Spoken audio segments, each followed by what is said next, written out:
Good evening, everyone. We start today's session, which is to help you with the assignment 2. There are many questions, many things are going on, many dots to connect. Before starting, I want to tell you how it's going to be organized, the session. So we're going to point to some important key points which are coming up and which we believe are coming for everyone. So it's not to waste your time.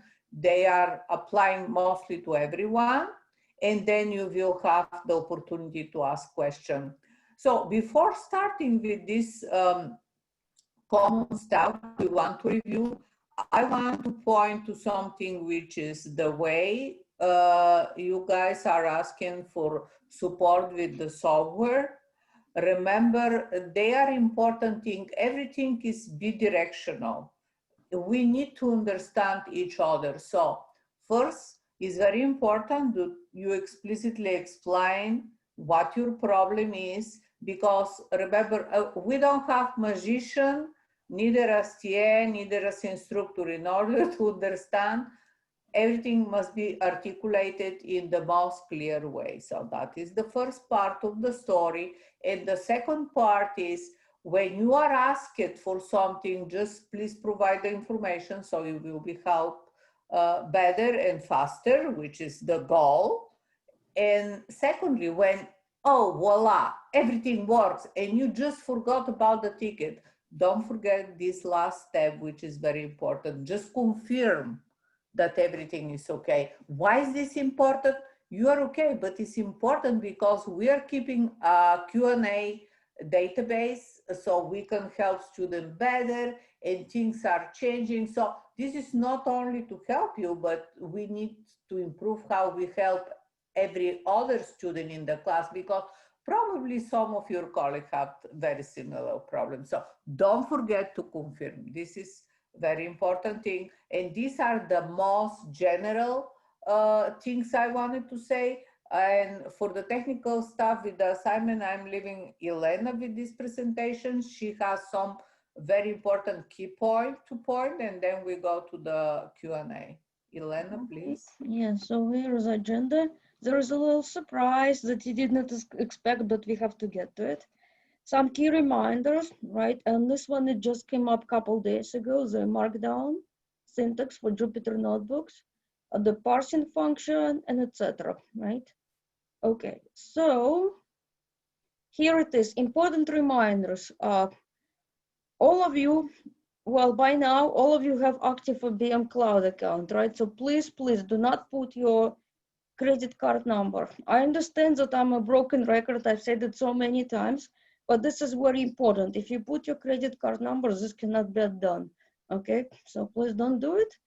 Now, remember that you have to stop the runtime environment before you exit. Well, the time counter has been on and off, but please don't count on it to be off, okay? Don't count on it that it's gonna be off. It's on, so please make sure to stop the environment. Now, this one refers to IBM. Do not open tickets with IBM unless the faculty or TA instructs you to do so. But you have to submit the Salesforce ticket if you need assistance, and always respond, right? So here it is. If we give you the solution, you try the solution, and if the solution did not work, then we need to see the follow-up, right? More details. If the solution works, then just say it works, okay? Now, here, this is important too, because you have to upload the data to the project before you actually start creating a notebook, okay? So this is important. Another thing is that your assignment, this time it has 3 parts.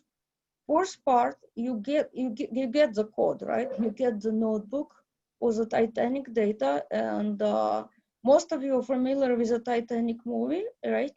And you know that there are 3 classes of passengers, right? And which passengers were more likely to survive? So you probably know people who were certain class, right? Class 1 perhaps, right? You know that, and then you know who got a priority for the safety rescue boat, right? But in here, you're building a model, and then you're using that model to predict the new passenger. Suppose that I have a new passenger, and let's say, did that person survive or not, right? So now you may have noticed, and some of you have noticed, that the notebook contains the, this is called Markdown cells. So those are the cells with non-executable code. So I have the notebook open. Well, the way you do this, when you click over here on the corner, see this? You're gonna see the syntax right here, right? And then when you're done editing, you're gonna run it, and it will return back, right? There is a syntax for the Markdown cells. So if this is a level 1 heading, you put a hash, right, and then a heading, like this is the text that you want to type. This too, hash, right? It means that it's a level 2 heading, right? So if I do this is a heading. Now here, it is a menu, but behind the scene, what I have in here is a list of bullet points, right? Where each bullet point is an internal link, right? So let's see. Okay, so see this here, what's going on in here? This is a heading, right? So here, this thing here, if I click on the Titanic data, it's gonna take me to this section. So this is nothing but an internal link, right? So I spelled it out, the syntax for you. So for the bullet points, you're gonna put a little hyphen, followed by 1 or 2 spaces, right? Now in here, usually if it's a list, you just list, right? We just put whatever text it is. However, in this case, the menu consists of links. So what you do is this, in the brackets, you put the text that shows, right? Like here, this text goes in the brackets. But what you put in a parenthesis is an element, notebook element ID. And I'll show you what that is. See this here, this cell over here, this is an ID, Titanic _ data. See this? So this here, right, it's an ID. So when I click on this link here, I should come to this section, right? This is how it's set up. So let's go back. And I'm going over this because I received some questions about this. Now, every section ID, it must be unique, and it cannot have any special characters. If it has special characters that you want to put an underscore in this, okay. Oh, zoom in for the slides, not a problem. Thank you, John. I'm gonna do that now. Does this help? I hope this helps. Okay, I'll try to do it this way. Okay, sorry, I hope that helps. Okay, thank you, no problem. So basically, this is a set of links, right? This is what I showed you. Now, what else you see in here, this is called an external link, right? So the way you do external link is you put in brackets, this is what is displayed, then you put a little underscore, and in there you just put the actual link URL, okay? So this is how you do the markdown. Then when you look at it, you see the table. This is basically nothing but the HTML code. See, in the HTML code, this is a syntax, this is a table tag, right? Opening tables, at the end, you have to have a closing table tag. You specify the width, right? So the table wants to take the whole width of the page, right? This one is a style, which is the font size, etc. And you want to left align. So here, a table consists of rows. I have table row and closing table row, right? So it's a bunch of table rows. Then in a row, I have how many columns? 1, 2, 3, 4 columns in here, right? Well, this is a screenshot of what it looks like. There are 4 columns, right? So I expect 4 data cells, table data, right? 4 times. And I specify the width, and I specify what goes in there. Then see, this one means bold, right? And then this one, what it's doing is that you want the picture to span you wanted to span seven rows, right? So that's what it means. Row span equals 7. So see that this is the whole one cell, and it spans through 7 rows, okay? And this one, it's an image. For an image, you just specify the image URL, and this is an image tag, okay? So this is how that's done.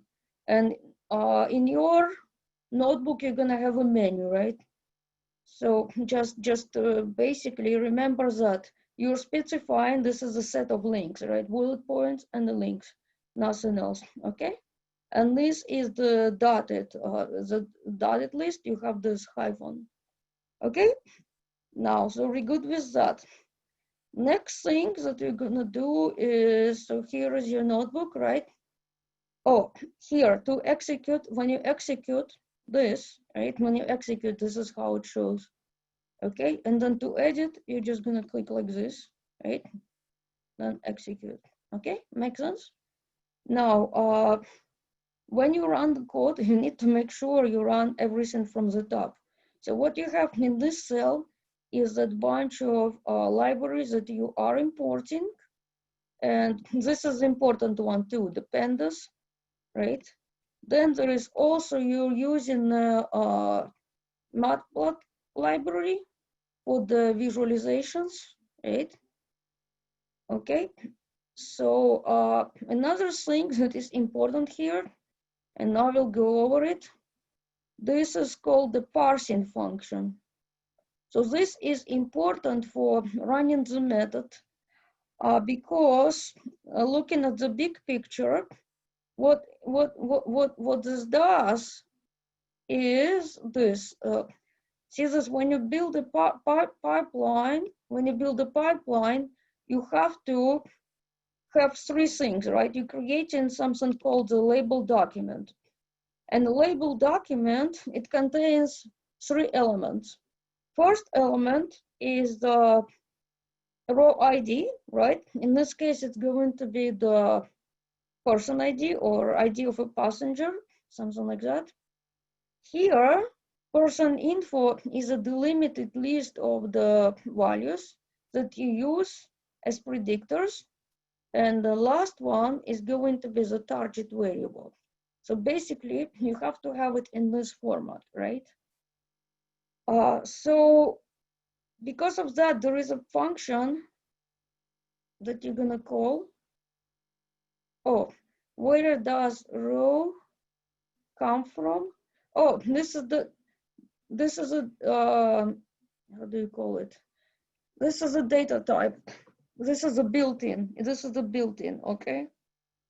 It comes from one of the packages that we imported. Okay, no problem. Okay, so this is a single row. So basically what's going on in here, you are calling this function for a row at a time, right? Oops, I thought I saw more questions. Okay. Oh, most welcome, Jean. Most welcome, Jean. Yes, this is a little bit complicated, and that's the reason why we have it as a lecture. Okay. All right. So let's look at it this way, and I labeled it for you in here. When you work on this, you may want to list all of these variables like this, right? And the reason I put number 0 on the first line because in Python, the elements are labeled starting from 0. So name is at 0, P class is at 1, age is at 2, etc. Well, you might think it takes time, but this is the time well spent because you have to know in which position, right, is the variables that you're looking at. Now here, if you look at it, name is a PII, it's a personal identifying information. So that's the reason it's not used in the analysis, right? So let's look at this first. What is a target variable? What is this? What are we predicting in here? The goal is to predict if the passenger survived or died. So here it is, this is a target variable and it's in position number 4. So this is what? This is a label, right? Target variable is the label, okay? Okay, yes, it is mandatory. It must be either 1.0 or 0.0. Try 0 and 1, and you will see what happens. You're gonna get an error. You're gonna get an error. It has to be 1.0 or 0. Or 0.0. But if you do 0 and or 1, you're gonna get an error. Okay? Trust me. Okay? So now, what it's doing is it's taking one line from the file, right, from the data frame, where the data was read into. And then it's gonna look at the line has several elements, right? It's delimited and it has for example, if it's a first passenger, it's gonna have first passenger name, first passenger's class, okay, age, sex, and if the person survived, and the person ID. Person ID is used as a what? Identifier, the first part, right? Person info, it has to be the space delimited concatenation of the predictors. And in this case, our predictors are what? Position 1, position 2, position 3, right? So you have to take this. This is a text value.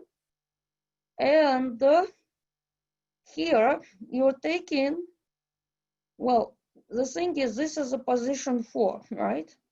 So you're taking this, and if this is, well, that's a trick. If it's greater than 0, then it's a 1, right? Otherwise, it's a 0. Okay? So basically, you're gonna call this function for a row at a time. And where is it being called? It's in a different part of the code. So let's see. You're calling it right here. See this? I wrote it down here because I did not want to, I try to avoid running the code for you because this is the homework assignment, right? It's your task to run it, but this is a line of code. This is what it's doing here. Name, well, look, name is and it's a name of one of the columns, right? What we need to do here is we need to exclude the first row with column heading. So filter, what this will do is it will filter the row that has this name, right? And lambda, remember, what is this? It's a sort of like a nameless function, right? Oh, oops, didn't want to do that. And okay, now, and this is calling what? Parse document, right? Remember map, and this is calling the function that we defined, right? But you have to make sure that the cell where the function is defined was run, right? And here, it's just gonna do load the parse data into the data frame, okay? So this is what it's doing in here. Basically, let's see. Where do you get the Titanic data? You get it in the classroom, okay? Well, person ID is a unique identifier. Well, it's not included in the model field itself, but you need something that uniquely identifies each row. That's the thing, because if you look at it right here, where the code is, look, this is the format, right?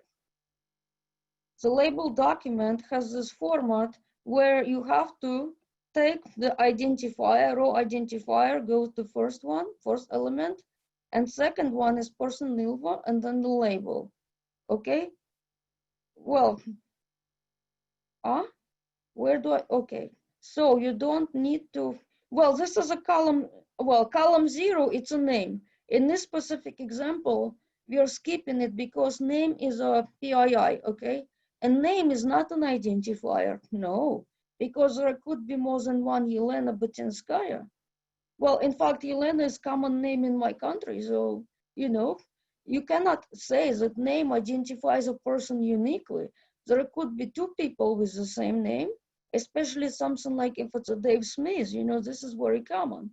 So the identifying information is a person ID, but name, it's a PII, it's a, how do you tell it? It's a sensitive information. You don't want to use person's name in an analysis, right? social security, credit card number, those things you don't want to use in a data mining analysis, okay? Okay, lambda, yes, basically for this one you want to filter, okay? So you pass, you take in the row, and if the row contains the word name, then you want to remove that row. This is going to be the row where the column headers are, because you don't want to be the headers to be treated as part of the data, okay? So you're trying to, no, this is not removing the name column. This is a little bit tricky. This is what I initially thought too, but it's removing the whole row. Because if you look at the file, the first row in a file is the column headings, okay? Okay, oh, okay, I'll show you where you get this data. Okay, I'll show you. Okay, but the thing is, the first row in the data file as a column headings, this is not, it should not be part of the data. And because, see that if you go and if you run, if you run the code in here, there is a code where you display the first 5 rows. See, I don't like to do that, because I don't like to do that, well, because this is your homework. I don't want to do the homework for you, right? But trust me, the first row in the file contains the column headers. And where you get the Titanic data, well, let's do this. So I'm logged in as a learner, right?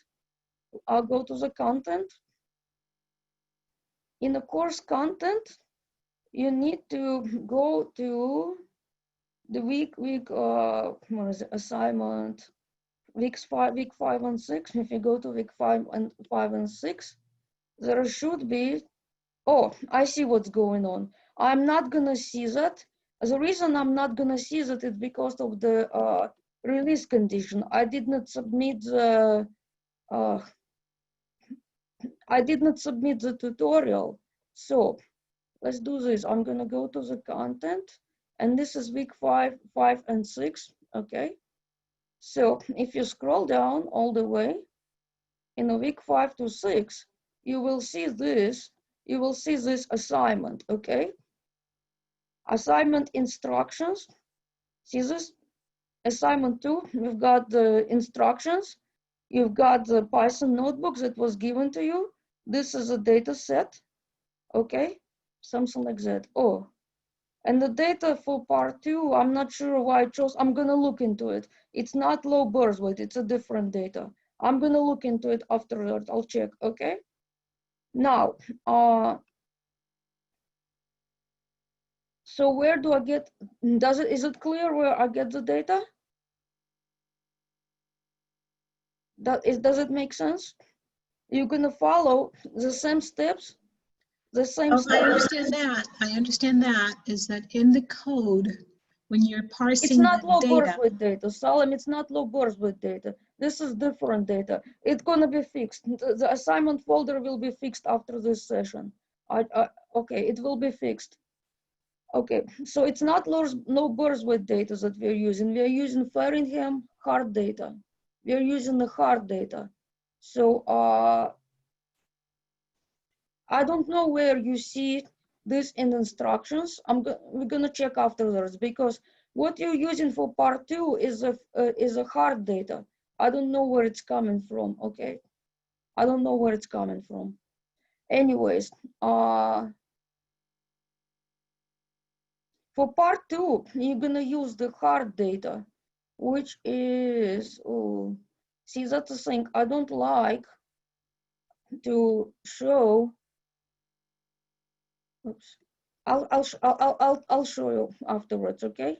You have already finished the paper. How did you finish the paper, Colin? If the instructions are not for that data. How did you finish the paper if the instructions are not for that data? The instructions in here, it does not say to use low birth weight data. It does not say that. Where does it say to use low birth weight data? Oh, okay, I'll have to check that. Okay, I'm gonna check that, no problem. Okay, I'm gonna check that. because the instructions supposed to say to use the Fahrenheit data. I'm gonna check. Okay.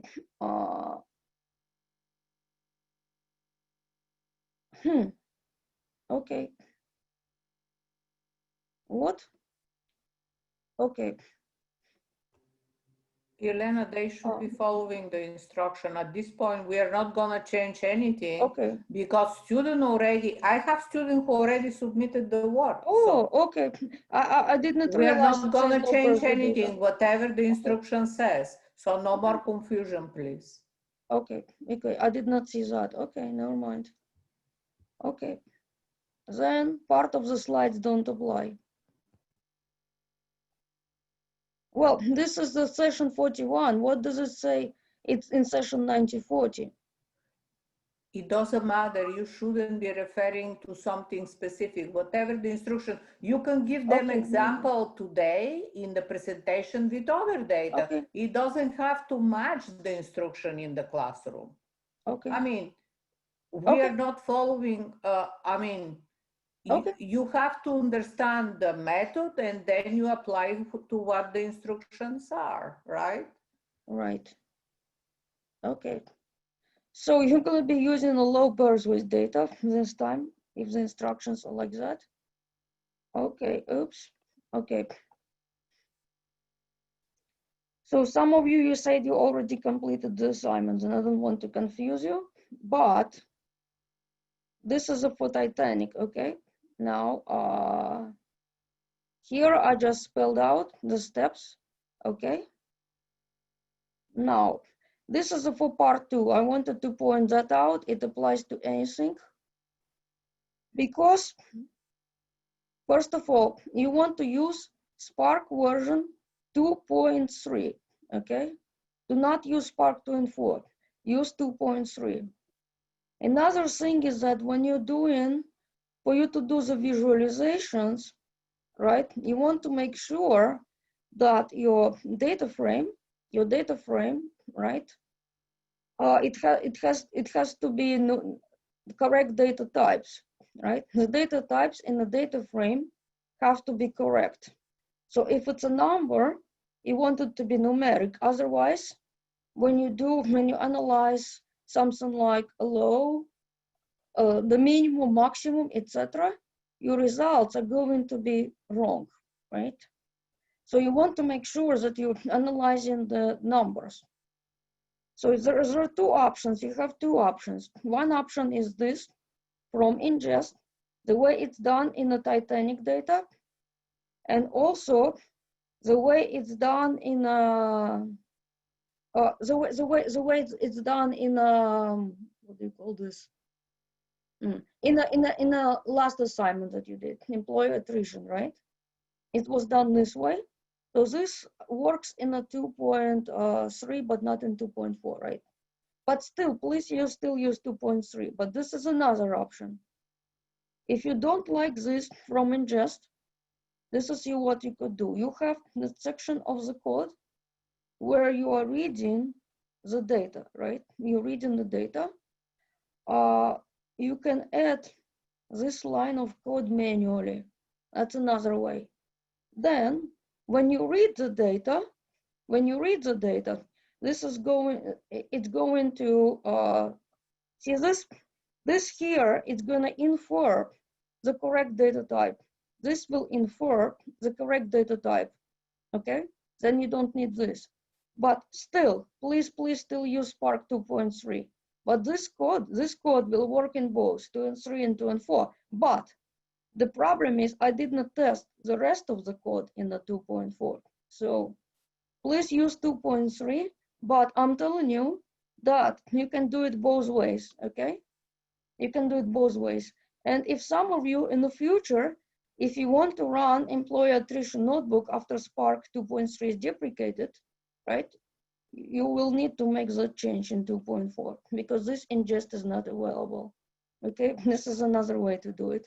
For part 2, you have a choice. You can do this or you can do that, okay? I'll give you a choice. But another thing that I put for you is this. I'm not sure if it's going to be applicable for the low birth weight. I would have to look, but this is applicable to data where all variables have numeric values for the histograms, okay? I put that for you. Can we go over? Oh, yes, that's what I did. Data type conversion, Jean. Yeah, data type conversion. I'm giving you two options in here. Here, I'll give you two options. You can do it this way, right? Or you can do it that way. If you do it that way, right away, immediately, it's going to read correct data types. You don't need to do anything. Or actually, what I could do is, since we're not using the data that I thought we were using, I could show you the example. That's correct. I could show it to you, okay? But this thing here, either this way or that way, okay? Here, what I'm saying is this: when I'm reading the data, right away, I want this to do the correct data types so that I don't have to worry about this, right? So I can go in here and I'll show you that, because since we're not actually doing that, since you're working for unknown reason with low birth weight data, okay, let's do this. Oops. And this is, I was working this data. I can show you, I can use it as an example then. Okay, so this is another data. This is a different data that I did. Well, here, this is a library stuff, right? In here, what I did was, this is a code over here. This is credentials, right? This is a credential code. So what I did was in here, see this option, and I said infer schema true. I did that. So later on, when I'm exploring data, do you see this? This is correctly, immediately identifies the data type. I don't need to do anything further, okay? I don't need to do anything further in here, okay? But, okay, so in order to rerun this thing, you would have to do edit, right? You would have to put notebook in the edit mode, and then I'm gonna have to restart the kernel and clear the output, okay? Okay. Yes, you need to change it to numeric so that you can do average function. And I'll show you, because there are two ways to do it, right? One way to do it is to have this code, the same code that you had in a employee attrition data, right? Another way is to add this line right where you read the data. You add this line, infer schema true. So that way, the data type will already be a number. You don't need to do anything else. You don't need to do anything else, okay? You don't, I'll show you. Okay, so now I'm gonna do this. I'm gonna do this, okay? And I'm gonna do restart and clear output. Okay, restart and clear all outputs. There's no output, okay? And I've been playing around with that data a little bit because there are 17 variables, and I was trying to find the best combination. But there are a few pieces, few visualizations that I'll show you, and I'm gonna give you the code, okay? And in case you want to kind of like edit and use it for the low birth weight data, okay? No problem. But, okay, so let's see if it's cleared out. Oh, okay, and what I did was here, I restarted, right? And now I'm gonna run everything from the beginning, okay? So to run this, I have to, oops, let me close the chat. I have to start from the beginning and I'll show you. So this one predicts the risk of a heart disease, right? Here we go. So now what I'm doing, I'm loading the libraries, right? So far so good. And here, in order to write the function, I listed all of these variables in here, right? There are 17 in that case. Patient ID, I use it as an ID, right? This is what I'm predicting. And in this case, I don't have to, I have to choose variables that are, first of all, I have to look if the predictors are dependent or independent from each other, right? And then I have to pick the ones that I think are significant. I should not be using all of them in a prediction. So now let's see, run this, right? And I'll show you what's gonna happen now when I read the data. Okay, so label document. Well, you can, what do you mean label document need to be named? It has to have the same format, but you can rename these pieces in here. Yeah, you can rename this. You can use different name if you want. Actually, this should be a patient ID, but I try to do the code reuse because somewhere you could see I still have not edited all comments because I was not aware that I'll be showing it today. But see this, I tried different combinations of the variables here, but I'll show you what's gonna happen now. I'm gonna read this data, right? Do you see this? I did this, right? Do you see this is the lines that I added in for schema? So I don't need to do any conversion, nothing. So see that when I edit the credentials, right? I changed this, I put 1, right? And then I also put this, I manually have to add this in first schema, true, right? It was not added by default. Then after that, when I run this, you're gonna see the data types. You're gonna see that it had correct numeric data types already, okay? So this cell, well, it takes a while to run, I understand that. But, well, do you see this? Do you see this? Integer, a double integer, I don't need to do anything. That is it, I don't need to do anything else with it, okay? Oh, well, here, take 5, it means I want to output the first five rows, okay? Take 5 is gonna output the first 5 rows. This is what it's doing in here. I want to see the values, right? This is one way to verify that I read the data. And take a look at this. Do you see this? It's already numeric. I don't need to worry about anything. Okay, then in here, this is number of rows, which is number of patients. Okay, and I'll show you what you mean by like average. This is describe, right? Oh, well, no, the describe is just gonna give you the structure, that's not it. Okay, now here, this is just to give you the frequency count, right? This is the frequency count. But the thing is, what some of you should have picked up in the last assignment is that when it's returning maximum value lower than the minimum value, it means that something is wrong in your data, okay? Well, something is wrong in your code, rather. Okay, so describe is showing the data types, right? Okay. But this is on the data, it's not in the data, okay. Now, let's go in here. Okay, so, but the thing is, okay, let's come here. So in here, this is a frequency count, right? Here, this is the histogram for the age, but the problem is here, your data set that you're doing for the assignment is small, right? But this data set is bigger. And what I did was for you, I gave you the code in here, is how would you do the histogram when the data set is large, right? So this is a custom function called defined histogram, and you're calling it, and it's taking the pandas data frame, right?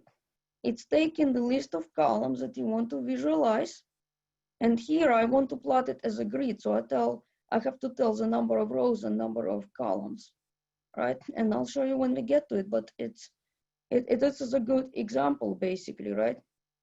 So this is the average, right? So now it's gonna do, this is a histogram just for the age, right?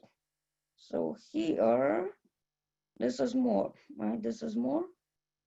Okay, here, this code is gonna check if there are missing values. Well, as I mentioned about a week ago, this was not counting the hours. This was not counting, so I took advantage of it. So what this do is that for each column, it's gonna tell you how many rows missing the value, right? This is taking the pandas data frame and it's just checking the column names, etc. Right? As is just described. And here is the statistics. So it's giving you your average, maximum, right? And the 75%, 50%, or 25% of standard deviation, mean, and then the total, right? The total should be the same. Then when I look at the minimum, well, the minimum should always be less than the maximum, right? So this is correct. I don't need to worry about anything in here. Now here, this is a custom function. What it's supposed to do is it will draw the histograms for all variables, and it creates a subplot for each histogram, right? So I'm just gonna run this. This is more advanced, but as I said, I was taking advantage of the time when it was not counting the hours. So what this will do is it will do all variables at once for me, right? So here are some hints. Take a look at this one. It's totally skewed, right? So this is the one of the variables that I decided to exclude, right? Probably this one you want to exclude. This is just based on a distribution. Then this also tells me that my dependent variable, it's unbalanced, right? It's important. It tells me that it's unbalanced, which is very important, right? Another thing that you could do here, you import, the package name is called Seaborn, and this is used for the correlations heat map, and also if you want to do the pair plot, right? But it takes an input it takes pandas data frame. And actually, in fact, a lot of students, they decide to do the correlations plot for the part 2.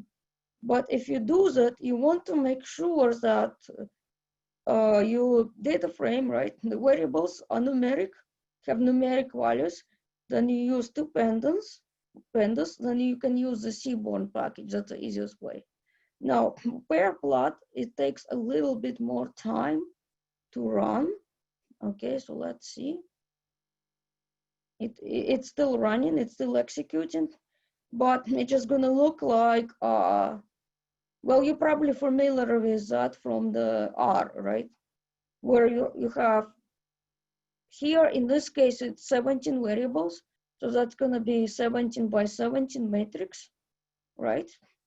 And this one is a heat map, and it showed the correlation. And I think I have this code snippet for you in here. Oops, I did not put the screenshot of the output, but this is what it's doing. It's a heat map function, and it's a part of the Seaborn package, right? So what you're taking is that you have to pass, you take the pandas, two pandas, and then the correlation method. Annotation equals true, it means that I want to label the values. And this is just the width of a line, and I'll show you.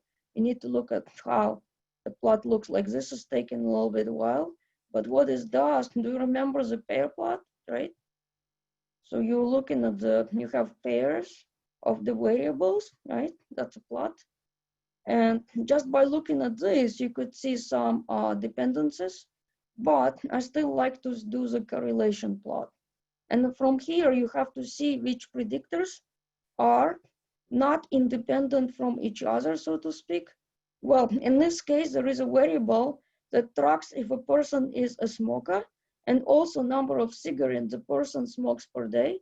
You probably see that those two are not independent from each other, because basically, if I'm currently non-smoker, then the number of cigarettes could be 0, right?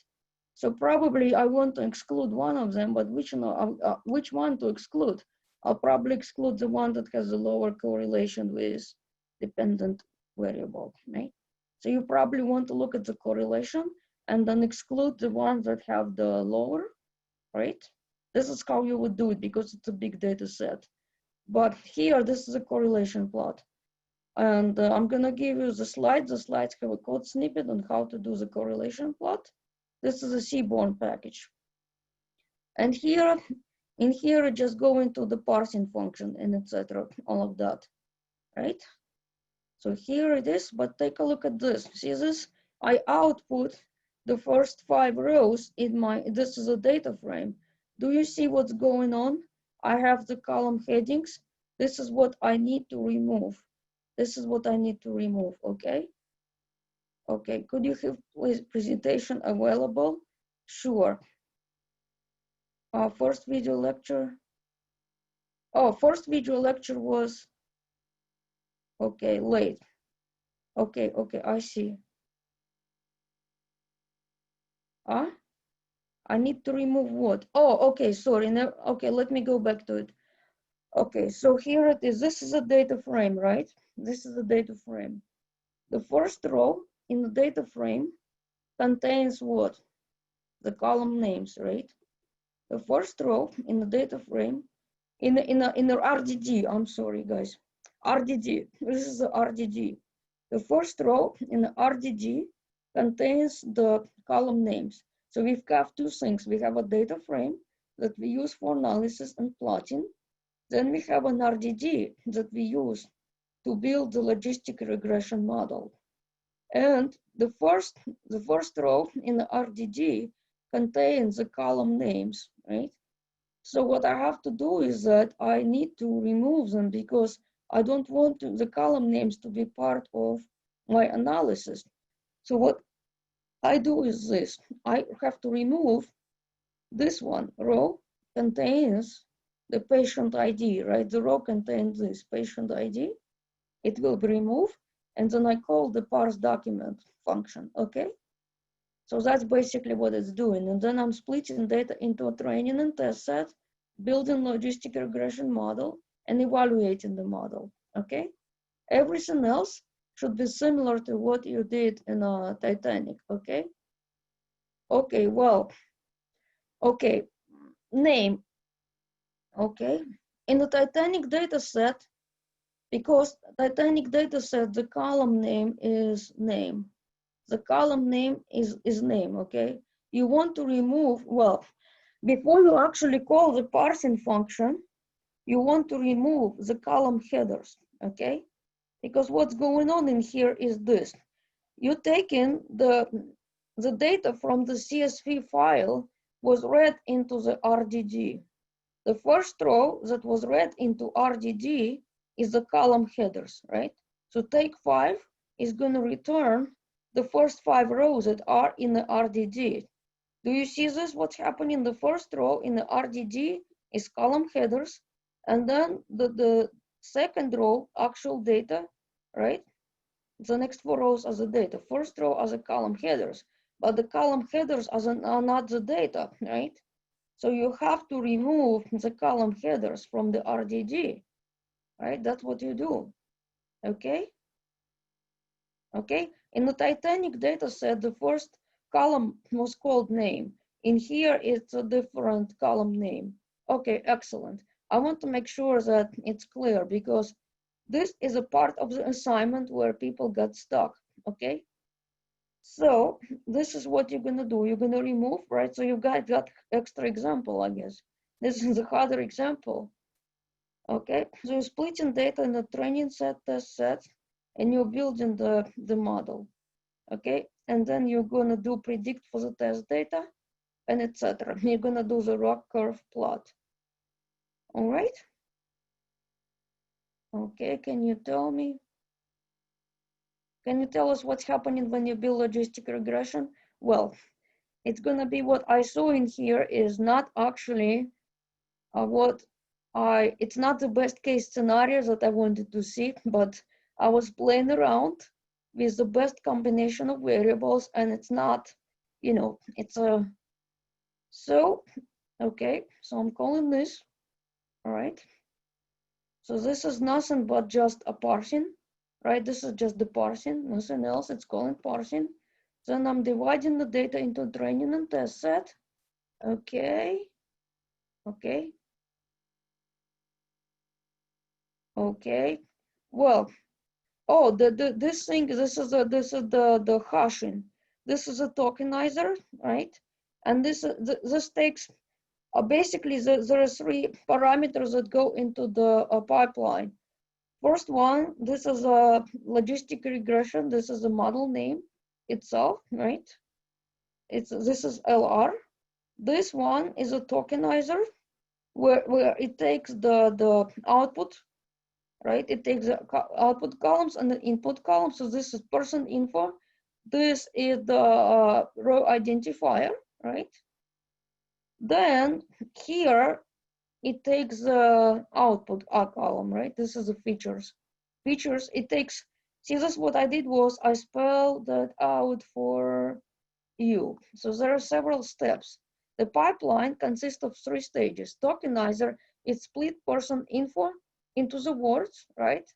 And it's gonna add the word column to the data frame because you'll see it when you print output, and I'll show you. This is a convert into feature vectors, right? And then pipeline is gonna call the regression method. There are several steps that are involved, okay? There are several steps. Okay, will this cell, well, this is a PowerPoint slide. Which cell are you talking about, the PowerPoint slides? Oh, you want, if I'm just trying to follow. Oh, you want a copy of this notebook here? Not a problem, I can give it to you, no problem. I can give you this example, but please do not distribute to people taking the class next semester, okay? Will you promise me that you're not gonna distribute it? No, don't share it with people taking the class next semester because they will have to do that for sure, okay? Okay, when you say heading TF, what does it convert? Okay, okay, no problem. Okay, so basically what's happening here is this, look, this is a person info, right? And I think I need to show it to you. I'll show it to you when I, okay, how do you explain this better? See this? I split data into training and test. So do you see what's happening in here? So this is a person info, right? Feature vector is gonna be this, right? Delimited list of the input variables. So look at this. I split data into training set and test set.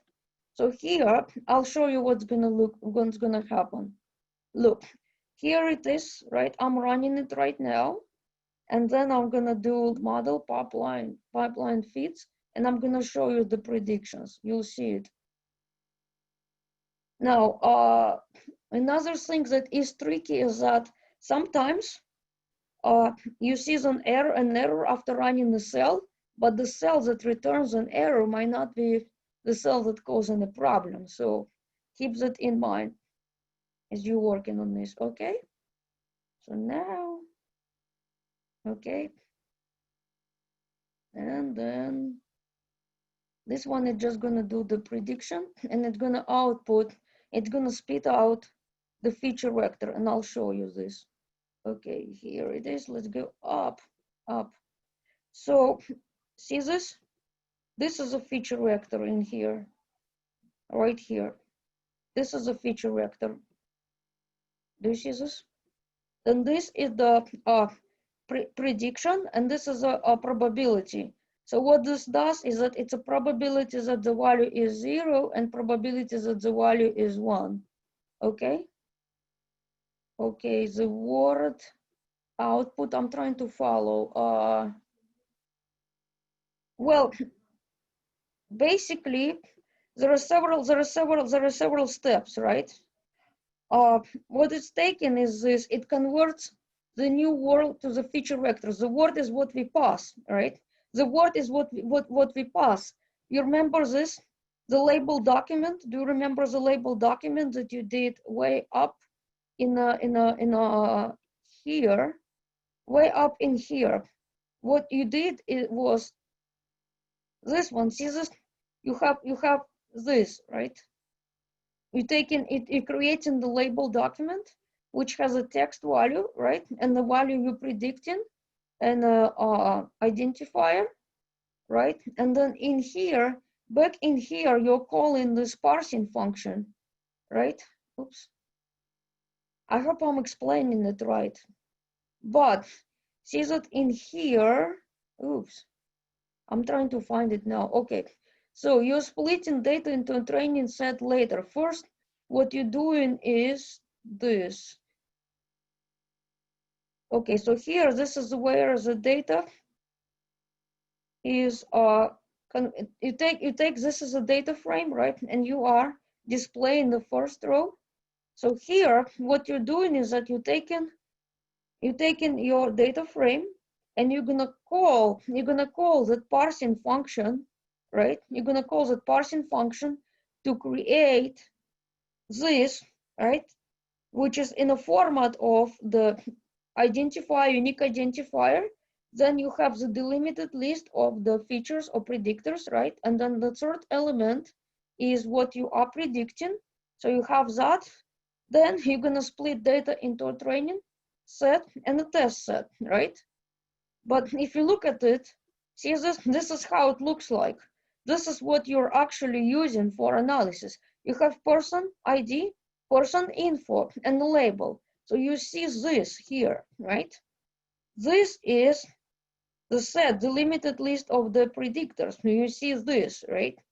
And this is just person info. This is this column, okay? And this is just words, but I see that it's not defined, but I'm not sure. Linesh, am I explaining it wrong? Linesh, are you here? Yes, I am here. No, I think you're explaining it right. I mean, what it's basically doing is it is creating a bag of words, like, which is a string, into fixed length vectors. Oh, So okay. it could see it as more as a feature, really, and not just a string that is Yeah. passed. So that's a difference. So you're making sure that you're reading each token as a feature within the data set. Mm-hmm. Yes. So see that here, it's probabilities, right? And the actual predicted value is the one with the higher probability. Okay, that's what it does. And then you tabulate the prediction. Okay, you're just doing the tabulation.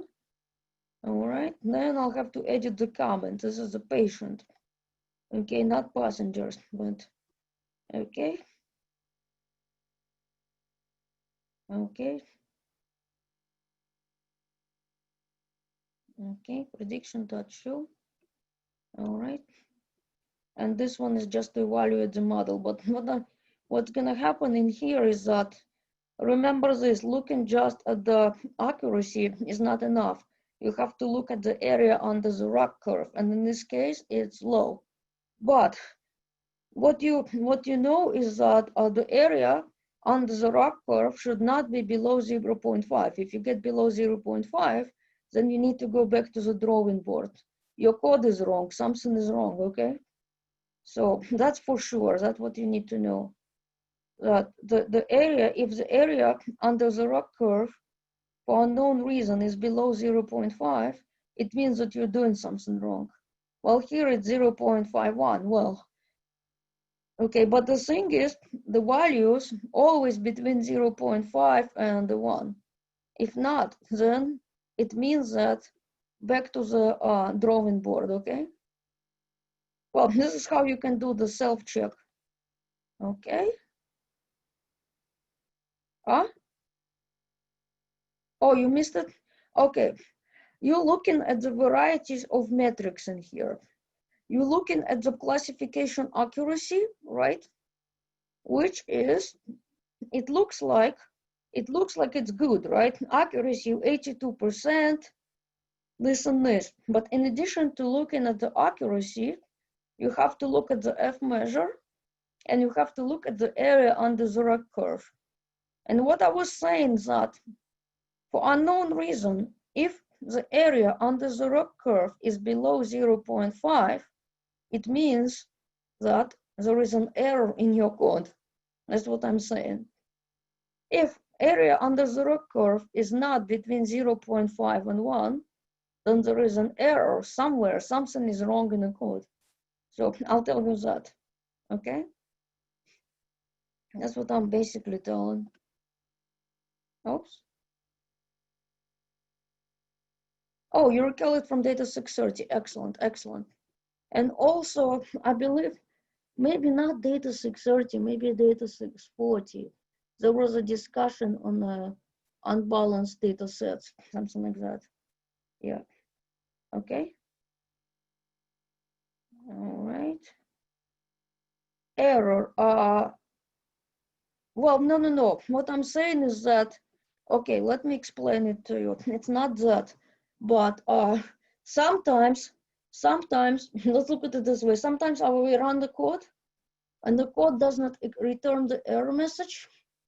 The code does not return an error message, but it still does not mean that the code ran as expected. Maybe there is something I'm doing in the code that I should not be doing, etc. So it has nothing to do with variable selection. Even if you selected variables that you should not have, if you did everything correct in terms of programming, right, from programming perspective, then your area under the ROC curve should always be between 0.5 and 1. Okay, but if you did something, okay. Oh, okay, good, yes. No, because what some of you, I noticed some of you did on the last assignment was that in your output, for some unknown reason, the minimum value was higher than the maximum value. So this is something that should have been picked up when you run the code. It's something that should have been picked up, okay? So basically, you might say, okay, oh yes, the ingest thing generated an error, but after that, everything else works, so let's just ignore it and let's just turn in the work as is.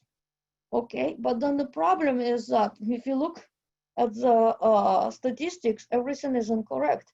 How can you have the minimum value above maximum value? Something wrong, right? So that's it, you know. Something definitely wrong and you have to check for that, you know. Yeah, you have to check and you have to check what was wrong. And I think I expected to see more tickets on this, right? For those of you who received an error and decided to ignore it, we expected to see the case on that, right? But please, for part 2, do yourself a favor. Please use the correct version, which is 2.3. Don't use 2.4. Even though I showed you how to fix the ingest, I don't know if everything else works in version 2.4. I don't know because it was not tested. Only that line, that's it, you know. Because, well, I was thinking about, okay, what am I gonna do? What happens if suddenly 2.3 is deprecated before the assignment is due? Well, I know it's not gonna, I hope it's not gonna happen, but there is no guarantee, okay? I don't know. Well, if it happens, we'll deal with it. That's why, guys, I want to say, do your hands-on part now. And another thing is that counting hours has been on and off. It has been on and off, okay? So for myself, I was taking advantage of this and checking different things, right? Like in that notebook, it shows you how to check if the data has missing values. Well, I've been playing around. It was not, I didn't intend to show you that, but well, you know me that I adjust during the presentation sometimes. Oh, and another thing is that was the employee attrition, right? The thing is, some of you probably were anxious to see the solution to exercise 3. So it's right here. Okay, it's right here. This is ungraded exercise from last time. Okay, some of you were anxious to see it. Okay. All right, so let me see, where is the chat? I see the questions, but sometimes it's hard to do this. Yes. Okay. Oh, it changed just a little bit. Yes, it makes sense. It makes sense, Com, because what's happening here is this. Sometimes it's counting, sometimes it's not. It's sporadic, you know. So you don't want to count on it not counting. And on the other hand, if it's not counting, you want to use the time to learn things, to explore, right? So yeah, basically every time when there is an ungraded exercise, you're more than welcome to ask for assistance with it because, well, this is what's happening. Here, in this particular example, you are asked to calculate how many people left, how many people stayed, and attrition column, the values are 0 and 1. So what you could do is this, you could just take the sum, right? So the sum, it gives you the number of people who, I believe one is left, right? Right, so the sum gives you people who left, and then count is give you the total number of people, and then when you take the difference is number of people who stayed, okay? So that's what it is. Yes, you get, but in here, this is a good scenario because you already have values 1 and 0, right? But sometimes the values could be not 1 and 0, so you will have to add something extra to a query. And in the next assignment, you will see it. There will be something as an ungraded exercise, right? Ungraded. And then you'll see a similar graded question. But this one set the stage for the queries, right? So, well, let me see. Because those exercises, ungraded exercises, they build on top of another. So when you do ungraded exercise 1, what you do in here is this. Remember this, you do put department and salary, right? So this is the number of people per salary level in a department, right? So remember that when you have the group by, when you have a grouping, right, query, you have to have a group by clause, and the grouping columns have to be listed in a group by clause. So in this case, you count in by salary level within department. So these two columns might appear in a group by, right? So that's what it is. And you guys probably want the answers, right? Okay, no problem. So this is the next one. See this? The next one, I just threw in another column, which is attrition. Same thing that it was there, but it just another column thrown in. So you add it to the select clause and you add it to the group by clause. That's it, looks simple on paper. And this is a 3, right? This is a little bit harder, I admit. Okay, so no problem, I can give it to you, but let me see. Okay, yes. Okay, so the tokenizer split. Okay, yes, that's good. Yeah, I'm trying to read the chat, sorry guys. Okay, well, I'm reading messages in the chat. Okay, guys, so, okay, no problem, but the thing is, the reason it was not posted earlier is because, well, then if it was posted, then the teacher could not accept late submissions as late. They could not accept any, well, when the answers are posted, then you could not accept the submission, that's why. But now everybody is submitted, right? Of course, and yes. But please feel free to remind, right? Because there will be ungraded exercises in the next assignment, okay? So, yeah, so let's see if we have the questions or, okay, let's see. Linesh, is there anything you would like to add to what I said? Linesh? No, I think you covered it all, Yelena. So I think this was pretty deep. So nice session again. Yeah, I mean, okay, yeah, it was my fault. I should have checked. Yeah, but anyhow, this time you're doing the low birth weight data. Yes. Okay. Okay, Elena, let me tell you, that is not fault. You don't have to go with the same data they have for the assignment. That actually, I like it that it happened to be this way. Because the main idea is they get the idea how to parse, so they can do this by themselves, not just repeating what we are showing them, this digested code, and they have to produce something own. So the only way to go away from something prescribed is this way. I actually like that it happened to be this way, not with the same data they have to do the assignment.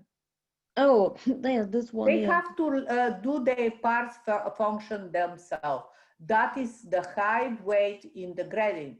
If they have done this, probably they will end up with very good grade if they write the good paper. So I'm grading this and I know how it's going to be. So the idea that you are showing them the method with different data is better way to understand. You just don't have to repeat the same data because you get just stuck in the same detail. This happened to be even better.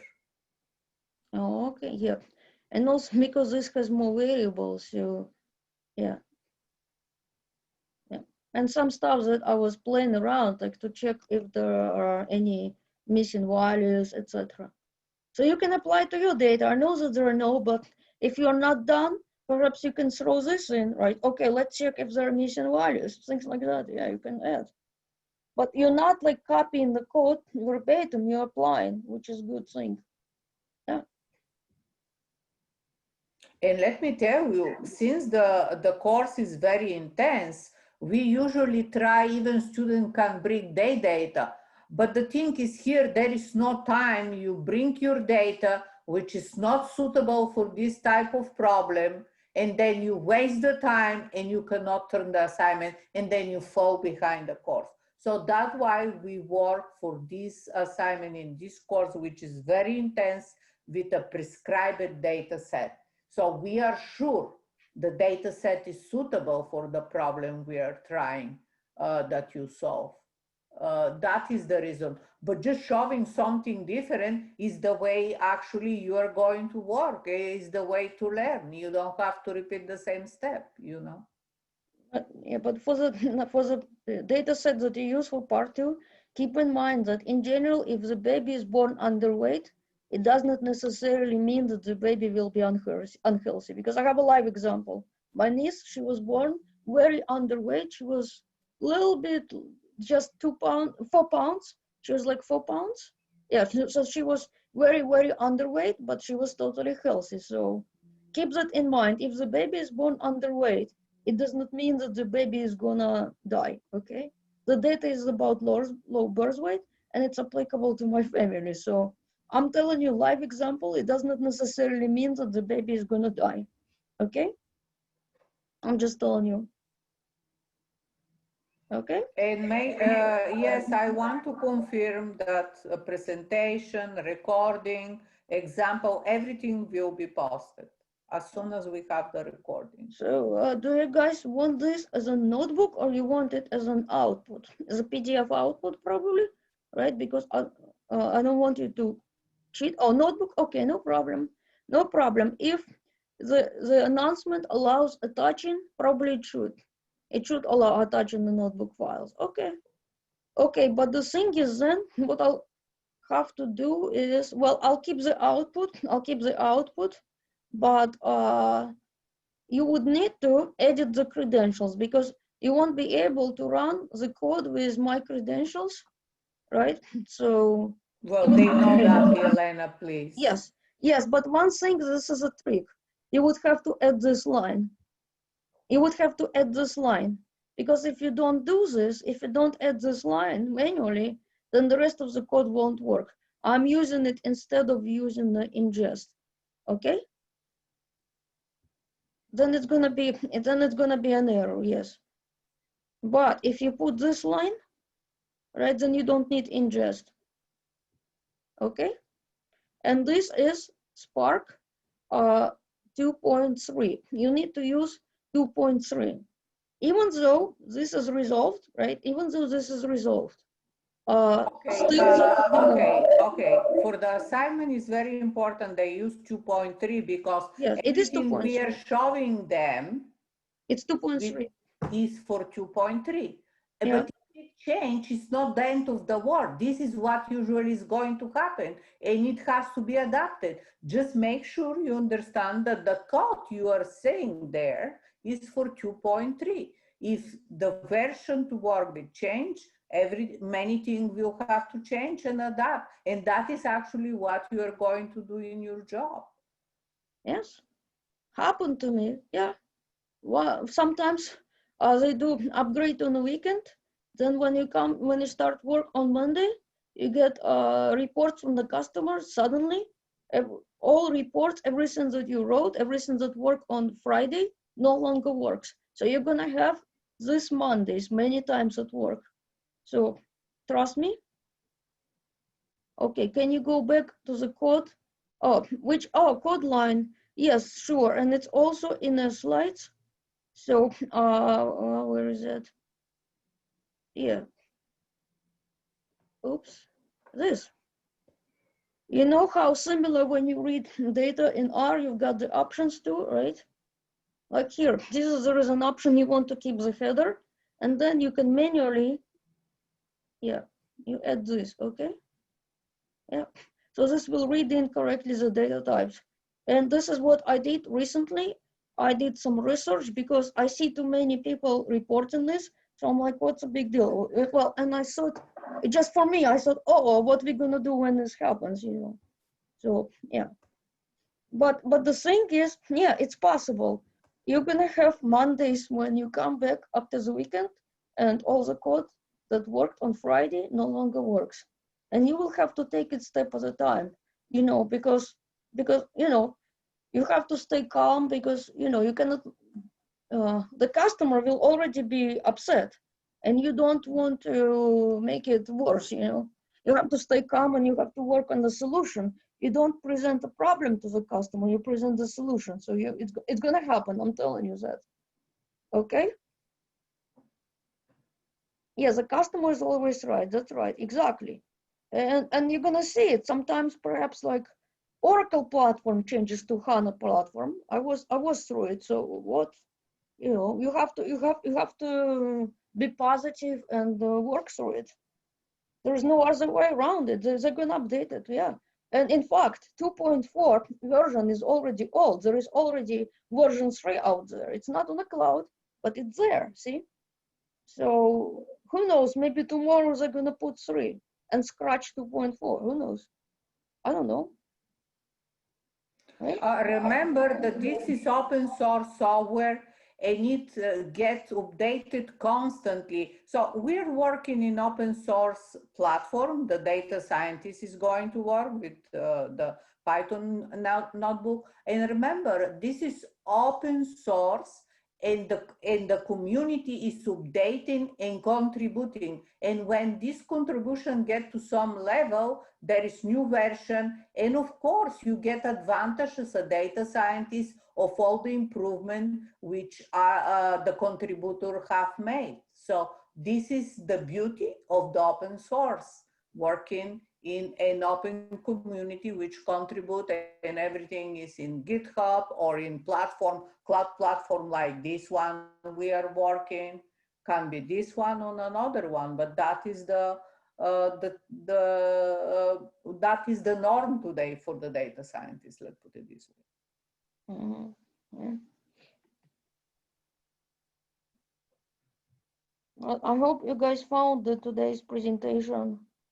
Well, I don't see more question. I think we should not hold the session if there are not questions, and question can go later also with no problem. Is Professor Ozan in there? No. Yes, this is here, Ozan here. Oh, I didn't see him.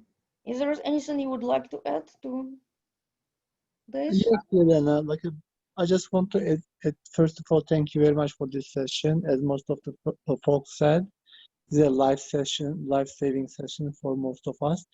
And for the besides these coding questions, we also have some technical questions in the assignments. I just want friends to read the questions carefully. Their response should be, first of all, correct and accurate. And also we want some detailed answers which they can add their critical thinking as well, so that they can get full score, full grades for their responses. And also, I want them to please read the assignment description very carefully, read the rubric very carefully, and don't miss any point in the assignment. That's it. Okay, thank you everyone. I will stop the recording.